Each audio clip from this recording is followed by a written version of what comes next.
porque usted está sediento, está hambriento de la palabra de Dios. Y es un estudio que hemos iniciado ya hace 2 años y medio, más o menos, quizás un poquito más.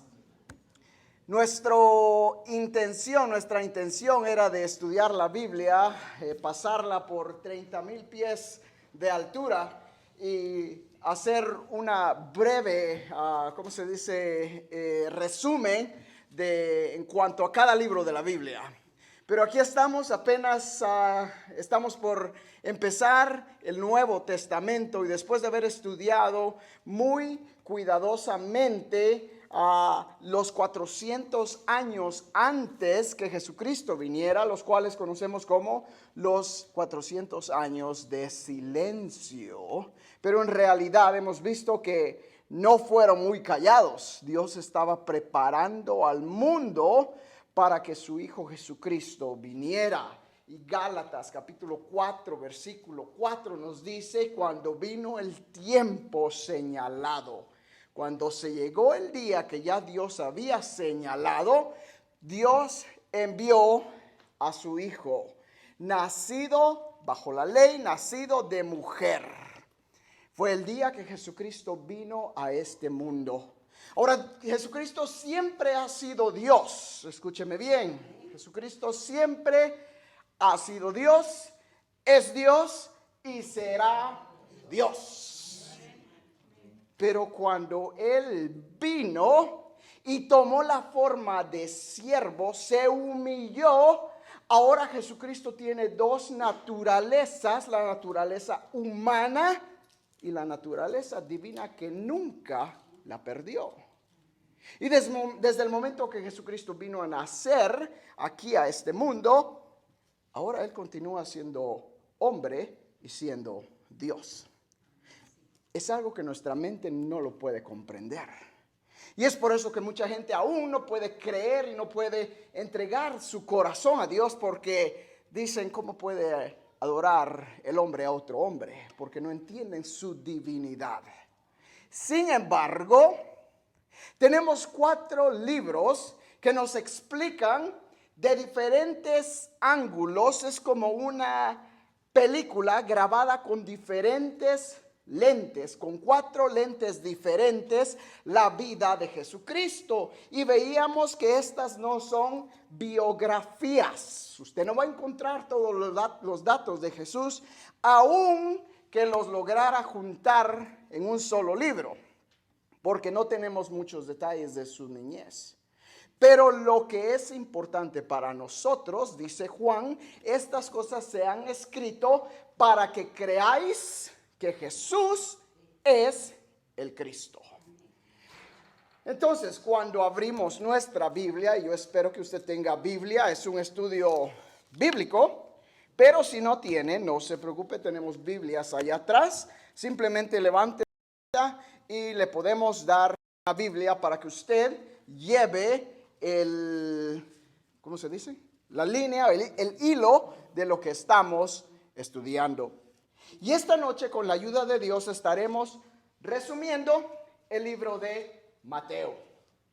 Mi intención es de incitarle a usted a leer, de incitarle a que usted diga: no me bastó, yo me quedé con hambre, así es de que voy a mi casa y vuelvo a leer todo este libro para sacarle todo el jugo. Porque cuando usted se sienta y usted estudia y se mete hasta lo más profundo de este libro tan hermoso, no le basta 1, no le bastan 2, no le bastan 66 y tiene que volver a empezar otra vez. Eso es lo que Dios quiere de nosotros y por eso es que nos ha dejado estos libros. Así es de que voy a dejar de hablar ya. Bueno, no voy a dejar de hablar, ¿verdad? Porque tengo que seguir hablando. Pero voy a dejar de hablar de eso y vamos a entrar de lleno a nuestro estudio. Libro de Mateo. Hablábamos en cuanto a datos principales o importantes que usted debe de saber. ¿Cómo se llamaba el autor en sí? Su nombre principal era Leví. ¿Qué era su trabajo? colector de impuestos.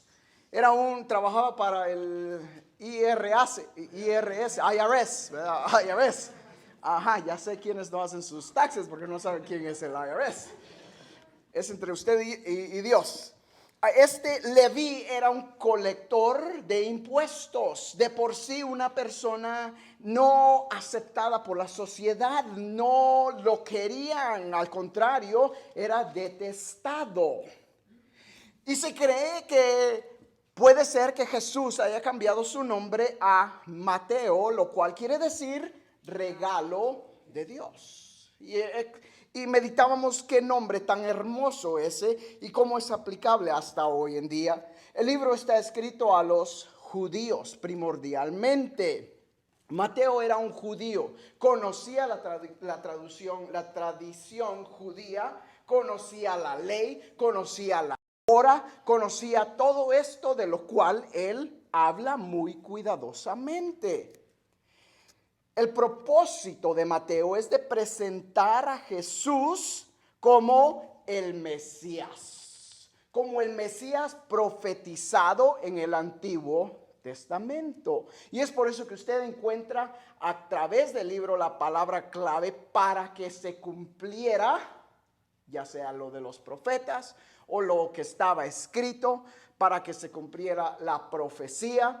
Ese es el propósito de Mateo. Presentar a Jesús como el Mesías. ¿Qué quiere decir Mesías? El ungido. Y es un término que se utiliza para hablar del rey. El rey ungido, como cuando pensamos en David. Llegó a Samuel y ungió a Saúl y David.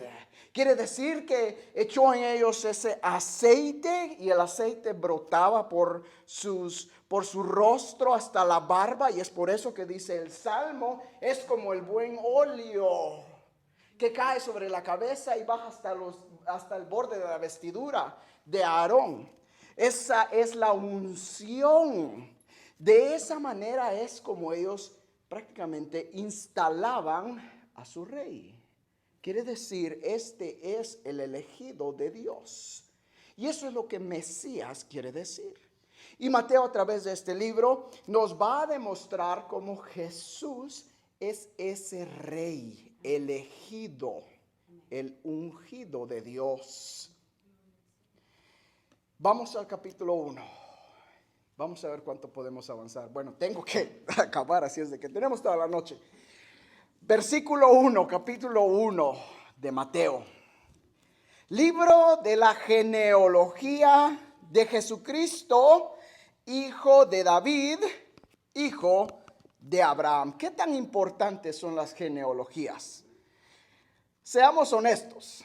A veces llegamos al libro de Levíticos, de Números, y empezamos con las genealogías y empezamos a ver los nombres de Matías, de Jerusalén, de todos estos nombres raros, y decimos, esto no importa, y pasamos hasta que, ok, ya terminaron las genealogías y vamos a seguir el estudio. Y no le damos atención a la importancia de estas genealogías. En primer lugar, la línea mesiánica requería que el Mesías prometido fuera descendiente directo del linaje de David. Quiere decir que su padre y su madre tenían que venir del linaje de David. Entonces, para ustedes que son estudiosos de la Biblia, sabrán que hay dos genealogías en cuanto a Jesús. Tenemos esta y tenemos la genealogía de Lucas capítulo 3. Cuando usted la lee, usted dice, ¿por qué hay dos y por qué son diferentes? Enseguida vamos a verlo. Sigue diciendo el versículo 2, Abraham engendró a Isaac a Jacob y Jacob a Judá y a sus hermanos. Judá engendró a Tamar, a Fares y a Sera, Fares a Esrom y Esrom a Aram. Aram engendró a Aminadab, Aminadab a Naasón y Naasón a Salmón. Salmón engendró de Rahab a Booz. Booz engendró de Ruth a Obed y Obed a Isaí. Isaí engendró al rey David y el rey David engendró a Salomón, de la que fue mujer de Urías. Salomón engendró a Roboam, Roboam a Abías y Abías a Asa.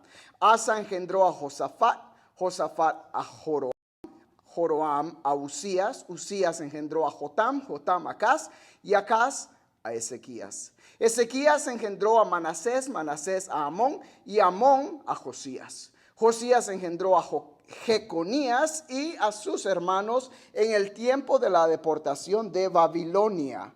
Después de la deportación de Babilonia, Jeconías engendró a Salatiel y Salatiel a Zorobabel. Zorobabel engendró a Abiud y Abiud a Aliakim y Aliakim a Azor. Azor engendró a Sadoc, Sadoc a Akim, Akim a Eliud. Eliud engendró a Eleazar, Eleazar a Matán, Matán a Jacob, Jacob engendró a José, marido de María, de la cual nació Jesús, llamado el Cristo. Entonces, la genealogía de Jesús. Se cree que una se aplica a José, la cual es esta, y la de Lucas a María. ¿Por qué es necesario eso? Bueno, en primer lugar ya dijimos que era necesario que el Mesías fuera directamente descendiente de David. Vaya conmigo a 2 Samuel 7, 12 al 16. 2 Samuel está después de 1 Samuel, muy bien, ya conocen su Biblia. 2 Samuel 7:12.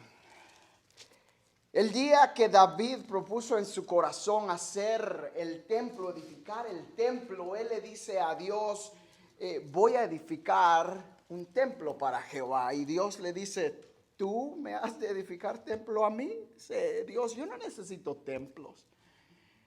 Pero porque tu corazón desea lo mismo, David, yo te voy a dar algo a ti. Y aquí viene la promesa mesiánica, versículo 12. Y cuando tus días sean cumplidos y duermas con tus padres, yo levantaré después de ti a uno de tu linaje, el cual procederá de tus entrañas y afirmará tu reino. Él edificará casa a mi nombre y yo afirmaré para siempre el trono de su reino. Yo le seré a él padre y él me será a mi hijo. Y si él hiciere mal, yo le castigaré con vara de hombre y con azotes de hijos de hombres. Pero mi misericordia no se apartará de él como la aparté de Saúl, al cual quité de delante de ti. Y será afirmada tu casa y tu reino para siempre delante de tu rostro, y tu trono será estable eternamente.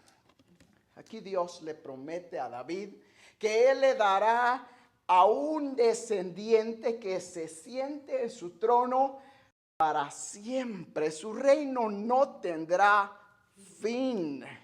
Está hablando específicamente de Jesucristo mismo, el reino mesiánico. Tenemos un gran problema aquí, porque si usted va ahora conmigo a Jeremías capítulo 22, acuérdese, todavía estamos en la genealogía, pero no se preocupe, vamos a avanzar un poco más rápido más adelante. Jeremías capítulo 22, ¿ya está ahí? Versículo 24 dice, vivo yo, dice Jehová, que si Conías, este Conías es el mismo Jeconías. El nombre de Jeconías cambió cuando él empezó a hacer mal. Jeconías fue un rey de Judá. Y cuando su corazón se volvió contra Dios, su nombre cambió a Conías, porque la palabra de Je era aplicada al nombre de Dios. Entonces no podía ser un hombre de Dios siendo un mal rey de la nación de Judá. Y es por eso que usted encuentra su nombre solo Conías, porque ya no era un hombre de Dios. Sigue diciendo, hijo de Joacim, rey de Judá, fuera anillo en mi mano derecha, aún de allí te arrancaría. Te entregaré en mano de los que buscan tu vida y en mano de aquellos cuya vista temes, si en mano de Nabucodonosor, rey de Babilonia, y en mano de los caldeos. Te haré llevar cautivo a ti y a tu madre que te dio a luz, a tierra ajena en que no nacisteis, y allá moriréis. Y a la tierra a la cual ellos con toda el alma anhelan volver, allá no volverán.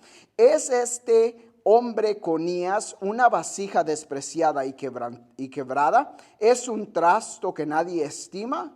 ¿Por qué fueron arrojados de él su generación y echados a tierra que no habían conocido? Tierra, tierra, oye palabra de Jehová, así ha dicho Jehová. Escribid lo que sucederá a este hombre privado de descendencia, hombre a quien nada prosperó, sucederá en todos los días de su vida, porque ninguno de su descendencia logrará sentarse sobre el trono de David, ni reinar sobre Judá.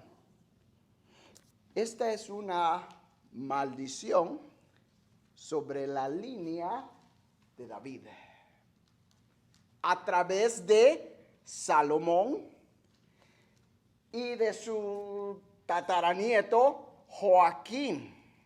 Joaquín viene a ser descendiente de Salomón, Salomón viene a ser descendiente de David. Tenemos un gran problema porque Dios le prometió a David que de su descendencia saldría un rey que reinara para siempre. Sin embargo, aquí Dios mismo está maldiciendo la línea davínica. ¿Cómo hacía Dios para esto? Bueno, simplemente la necesidad de un nacimiento virginal. Y es de ahí donde salen las dos genealogías. Regresemos a Mateo. Si usted vuelve a leer esta genealogía y llega al versículo 10, Ezequías engendró a Manasés, Manasés a Amón y Amón a Josías, Josías engendró a Jeconías y a sus hermanos en el tiempo de la deportación de Babilonia. Después de la deportación, Jeconías engendró a Salatiel y Salatiel a Jerobabel, y ahí llega hasta José. Quiere decir que cuando Gálatas 4:4 dice, al tiempo señalado, Dios envió a su hijo nacido bajo la ley, quiere decir que por ley, José todavía tenía su descendencia que se podía trazar hasta David, por la ley. Pero por el pecado de Jeconías, no podía venir de una descendencia humana, porque estaba maldecida. Y es por eso la necesidad de un nacimiento virginal. Ahora voltee al libro de Lucas. Yo sé, algunos de ustedes me están viendo como que, ¿qué? Créamelo, que lo he estudiado muy cuidadosamente y voy a tratar de aclararlo lo más posible. Lucas capítulo 3, versículo 23.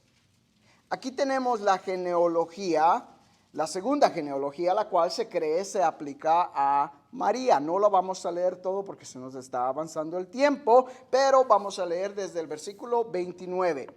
Hijo de Josué, les vuelvo a repetir, usted tiene que ir y volver a leer todo esto. Hijo de Josué, hijo de Eliezer, hijo de Jorim, hijo de Matat, hijo de Leví, hijo de Simeón, hijo de Judá, hijo de José, hijo de Jonán, hijo de Eliakim, hijo de Melea, hijo de Mainán, hijo de Matata, hijo ¿de quién? Natán. De Natán, hijo de David.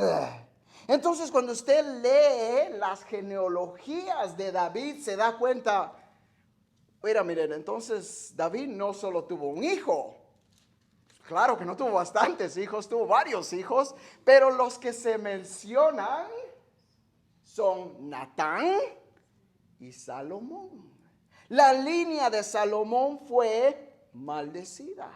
Así es de que no podía venir de la línea de Salomón. Entonces Dios simplemente dice, no hay problema, tenemos a Natán y por aquí va a venir la línea mesiánica directamente conectándolo a David. ¿Qué tan importantes son las genealogías? Yo le aseguro que si ahorita usted va a buscar su partida de nacimiento, y quizás algunos la tengan bien aguardadita, quizás otros, ay, pastor, no sé ni en dónde está, déjeme buscarla, porque no le ponemos tanta importancia para los judíos. Si alguien se proclamaba ser el Mesías, lo primero que hacían era sacar los archivos, sacaban las computadoras y se iban a Ancestry.com, ¿verdad? Y buscaban, ok, ¿de dónde viene este mentado Jesús, verdad? Y se dan cuenta, no, si este viene de María, es un hijo ilegal, no tiene ni siquiera padre. Y eso era lo que ellos usaban para negar la línea mesiánica de Jesús.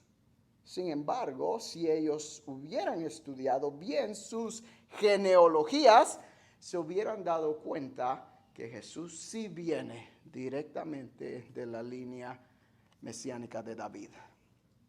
¿Los perdí? ¿No? Sí ven cómo todo se conecta, ¿verdad? Les dije que me esperaban, que íbamos a llegar ahí. Así es de que ahora usted sabe por qué hay dos genealogías. Regresamos a Mateo.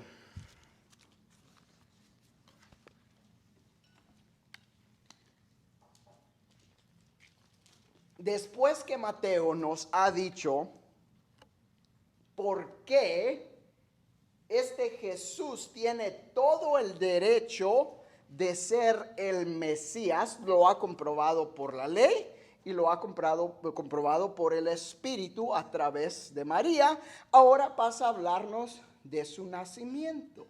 Ahora Mateo es el único que nos presenta la narración de los magos que conocemos como los tres reyes magos, ¿verdad? En realidad no es eso lo que dice la Biblia, simplemente les llama magos, pero si usted ya conoce la historia, estos magos llegan buscando a Jesús. Herodes les dice que les diga dónde está para que él fuera y los adorara, cuando en realidad lo que quería era matarlo. Y en vez, él manda a matar a todos los niños nacidos en Belén.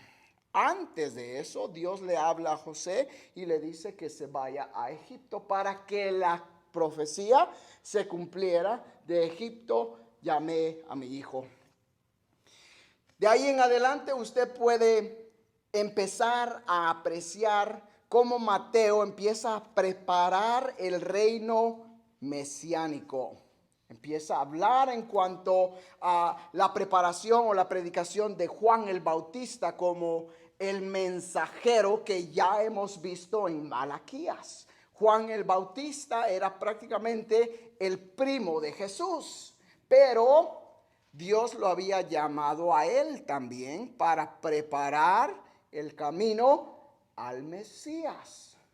Y era por eso que la gente, cuando escuchaban hablar a Juan el Bautista, le preguntaban: ¿eres tú al que esperamos? ¿Eres tú al que esperamos, al Mesías? Y Juan decía: no soy yo, es el que viene tras de mí, al cual no soy digno ni de desatar la correa de su sandalia. Juan sabía que Jesús venía inmediatamente tras de él.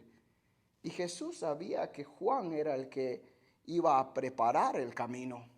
Y así Mateo nos presenta o nos prepara la escena para el Mesías. Ahora, acuérdese algo importante en cuanto a los colectores de impuestos. Tenían que tener una habilidad. ¿Cuál era?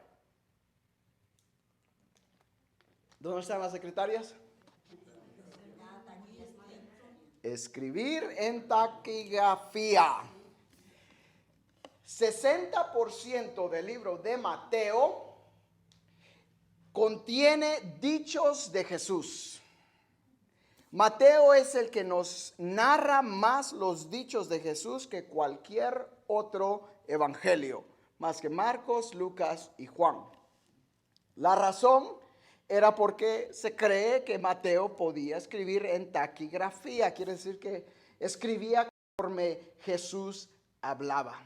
Y empieza el libro a dividirse en discursos. Esta noche, cuando usted regrese y vuelva a leer su Biblia porque no tuvo suficiente en el estudio, quiero que se enfoque en los discursos, los cuales los puede dividir en esta manera. En primer lugar, el Sermón del Monte, del capítulo 5 al 7, lo cual ya hemos estudiado muy cuidadosamente. Los primeros 5 meses de este año los pasamos estudiando en estos 2 capítulos y veíamos que Dios aquí nos da, Jesucristo nos da instrucciones para la vida cristiana. Y se creen que estas son como las leyes del reino mesiánico, el reino que ha de venir. Y a través de este discurso usted va a encontrar que Jesús les dice a los discípulos, Jesús apartó a sus discípulos y les dice, oísteis que fue dicho, mas yo os digo. Jesús cambiando la ley que ellos conocían. Ahora usted debe de imaginarse a estos discípulos, yo me los imagino ya quizás mucho más, si no mucho más grandes que Jesús, definitivamente, quizás más viejos que Jesús. Y escuchando este hombre hablarles y enseñarles, dice la Biblia, con autoridad, no como los fariseos. Este hombre les estaba enseñando algo que ellos no conocían. Les estaba diciendo, oíste que fue dicho, no adulterarás. Mas yo os digo que cualquiera que vea una mujer para desearla, ya adulteró con ella. Es por eso que llega al punto donde los discípulos le dicen, duro es esto. ¿Quién podrá hacerlo? ¿Quién podrá guardar todo esto? ¿Verdad? Y es ahí donde Jesús les enseña a sus discípulos las lecciones más importantes que ellos debían de conocer. Si usted viene a mí y me dice que quiere estudiar los pasos de un nuevo creyente, no se sorprenda cuando lo lleve al libro de Mateo capítulo 5 y empecemos a desmenuzar todos estos capítulos. Porque para mí son las instrucciones que necesitamos saber como creyentes. La segunda parte de los discursos hablan en cuanto a la misión de los discípulos, del capítulo 10 al 12. Ahora, sabemos que habían varios discípulos, tenía mucha gente que los seguía. Sin embargo, Jesús se enfoca en estos 12. Y en el capítulo 10 encuentra usted la lista que nos da Mateo de los discípulos. Y dice el versículo 1, entonces llamando a sus 12 discípulos, les dio autoridad sobre los espíritus inmundos para que los echasen fuera y para sanar toda enfermedad y toda dolencia. Los nombres de los 12 apóstoles son estos. Primero, Simón, llamado Pedro, y Andrés su hermano, Jacobo hijo de Zebedeo, y Juan su hermano, Felipe, Bartolomé, Tomás, Mateo el publicano, Jacobo hijo de Alfeo, Lebeo, por sobrenombre Tadeo, Simón el cananista y Judas Iscariote, el que también le entregó. Estos son los 12 hombres que Jesús seleccionó para su ministerio. En otra ocasión estaremos estudiando la vida de cada uno de estos 12 hombres. He leído un libro que se titula Cómo Dios cambió al mundo con 12 hombres. Y es un muy buen libro. En alguna ocasión estaré compartiendo con ustedes para que ustedes vayan conociendo a estos hombres. Porque a veces hemos escuchado de ellos, pero nunca hemos tomado el tiempo para estudiar su vida. Algunos de ellos no sabemos mucho, pero hay otros que sí tenemos suficiente información, tanto histórica como bíblica, para hacer un buen estudio de ellos. Bueno, en este capítulo Jesús les da una misión y los manda a ir a predicar, les manda a ir a evangelizar, a hablar de las buenas nuevas que el Mesías había venido. Mis hermanos, desde aquí en adelante usted puede ver que Jesús empieza a enfocarse en predicar el evangelio, en predicar el reino de los cielos. Jesús, su mensaje era simple: arrepentíos porque el reino de los cielos se ha acercado. Algunos lo creían, otros no. Ahora yo le puedo apostar que no apostamos, no somos cristianos. Yo le puedo asegurar que usted sale a la esquina y se pone a gritar: arrepentíos porque el reino de los cielos se ha acercado. Y esa misma noche está usted en Facebook, que le están llamando de loco y de todo tipo de nombre, ¿verdad? Pero el evangelio no ha cambiado. El reino de los cielos se ha acercado. Para nosotros que lo hemos aceptado, sabemos y reconocemos que tan cerca está la segunda venida de Cristo. Sabemos que ya vino, sabemos que Él envió a sus 12 y por último nos envió a todos en lo que conocemos por la gran comisión, cuando dijo: id y predicad el evangelio a toda criatura. Ya esa comisión ya no solo fue a los 12, eso fue para todos nosotros. Ok, seguimos adelante. Capítulo 13. Empieza la parte la parte donde Jesús empieza a hablar por parábolas. Jesucristo utilizó muchas parábolas para poner ejemplos, para que la gente lo comprendiera, para que ellos se relacionaran. Muchas de ellas les pasaba por encima de la cabeza. Se quedaban: ¿ah? ¿Qué está hablando este loco? No lo entendían, ni siquiera sus discípulos, al punto que después que había hablado con todos los discípulos le decían: maestro, ¿qué quiere decir eso? Y Jesús se los explicaba. Quiero que usted tome el tiempo para estudiar cada una de estas parábolas, porque esta noche no lo vamos a hacer. Quizás con la ayuda de Dios algún día tomaremos el tiempo para estudiar cada una de ellas, pero no va a ser en esta noche. De esa misma manera pasa al capítulo 24. Ahora, para muchos que se creen saber de profecía, el único capítulo que se sabe de Mateo es el capítulo 24. Y hablan y dicen: Jesús habló de profecía, y empiezan a explicarla, ¿verdad? Y se les olvida el resto de las parábolas, el resto de los discursos que Jesús había dicho. Sí, no me malinterprete. Estos capítulos son importantísimos para nosotros, porque debemos de saber profecía, debemos de estudiarla. Cuando llegamos al libro de Lucas nos damos cuenta que Jesús dice que expandió la ley desde Génesis hasta los profetas y los hizo entender la profecía. ¿Cómo me hubiera gustado estar en ese estudio de Biblia? Cuando Jesús mismo explicara el Antiguo Testamento. Bueno, Jesús no le teme a la profecía.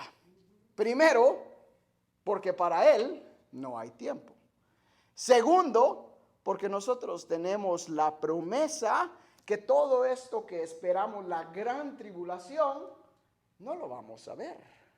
Usted y yo vamos a estar gozando en el cielo, mientras los que no acepten, los que rechacen el evangelio, tendrán que vivir esto. Pero si usted quiere saber y quiere predicarle a sus seres amados, a sus familiares, usted debe de saber estos versículos. Así es de que Jesús toma el tiempo para hablar en cuanto al tiempo presente, al tiempo que viene enseguida, porque nos habla y nos dice, cuando oigáis rumores de guerra, dice, no os preocupéis, todo esto tiene que acontecer. ¿Verdad? ¿Ha escuchado usted un rumor de guerra recientemente? Sí, sí, todo el tiempo, todo el tiempo. Pero ya a mí ni siquiera me afectan. Otro loco levantándose ahí hablando de guerra. Va a suceder. La pandemia no es ninguna coincidencia.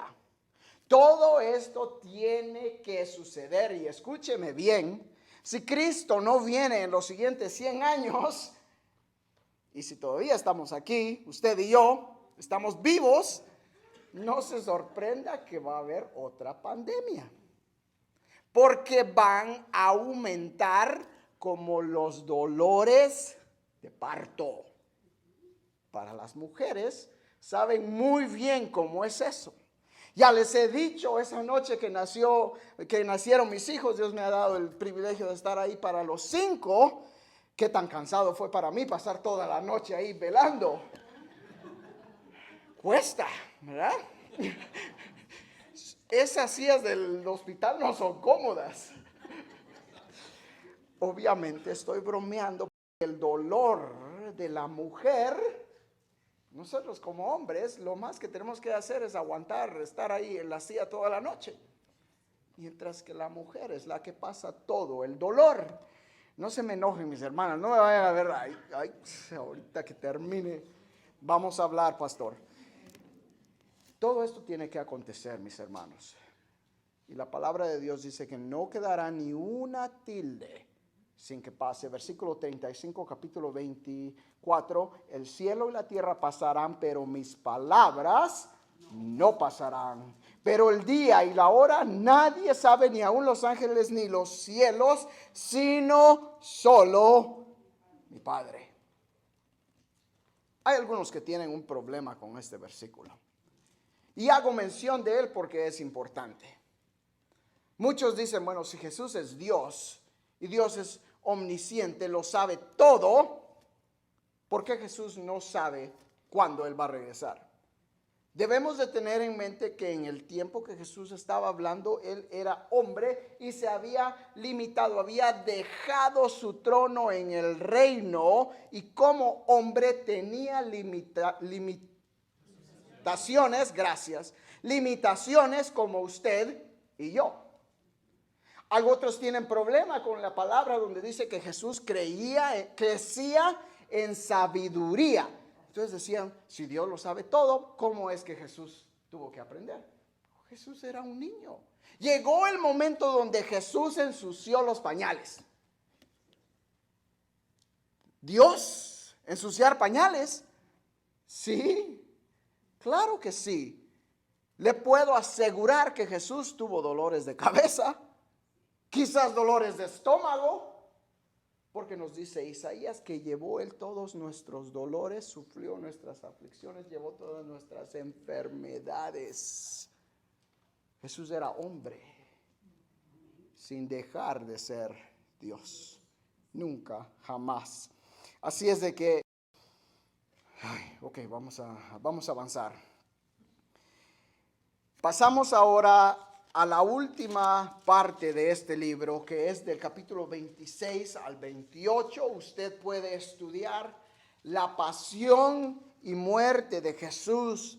Ahora, cuando usted lea estos pasajes, usted podrá apreciar los detalles que Mateo nos da, que no encontramos en otros evangelios. Acuérdese, era porque Mateo escribía en taquigrafía todo lo que escuchaba, tomaba nota, ¿verdad? Y es por eso que él contiene más detalles o algunos detalles que los otros no lo dan. Y por último concluye con la resurrección. Versículo 18, y Jesús se acercó y les habló diciendo, toda potestad me es dada en el cielo y en la tierra. Aquí Mateo está resumiendo el libro. Es como que le pone una moñita ahí al final del libro, ¿verdad? Como cuando usted envuelve un regalo y le pone la moña, ¿verdad? Y es cuando ya el regalo está listo para presentarse. Y dice Jesús, toda potestad me es dada. Aquí Mateo está diciendo, Jesús tiene la potestad porque Él ha sido ungido. Él es el Mesías que ha sido ungido para nuestros pecados. Y Jesús lo está confirmando al decir, toda potestad me es dado en el cielo y en la tierra.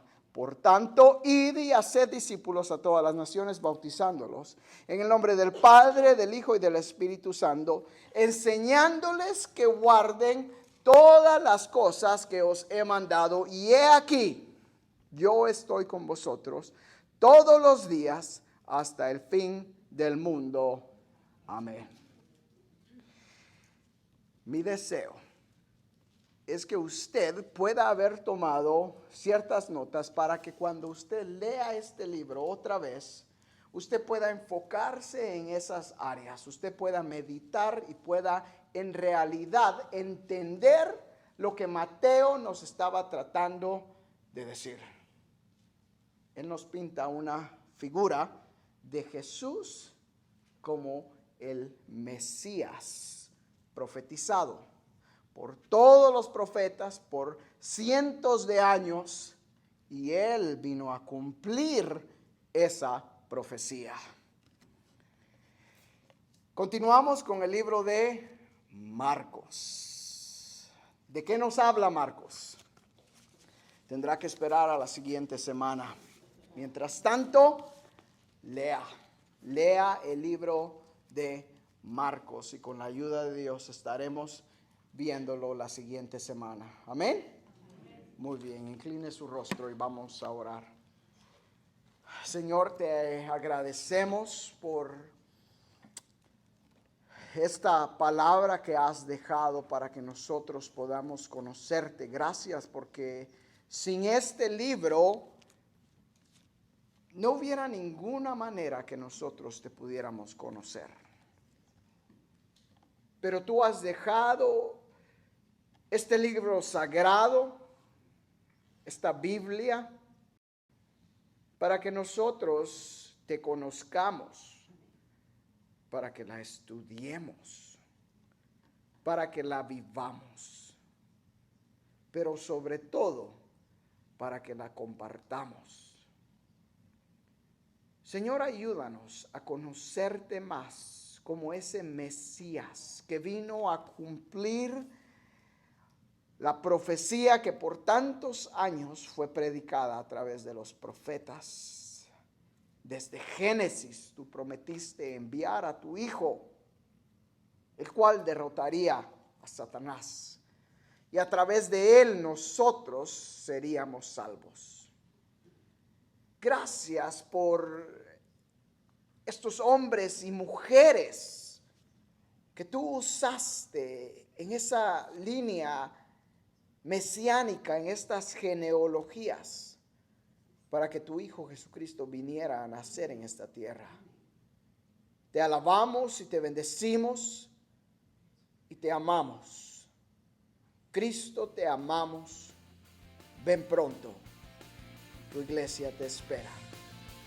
En el nombre de tu Hijo Jesucristo oramos. Amén. Que el Señor les bendiga, mis hermanos.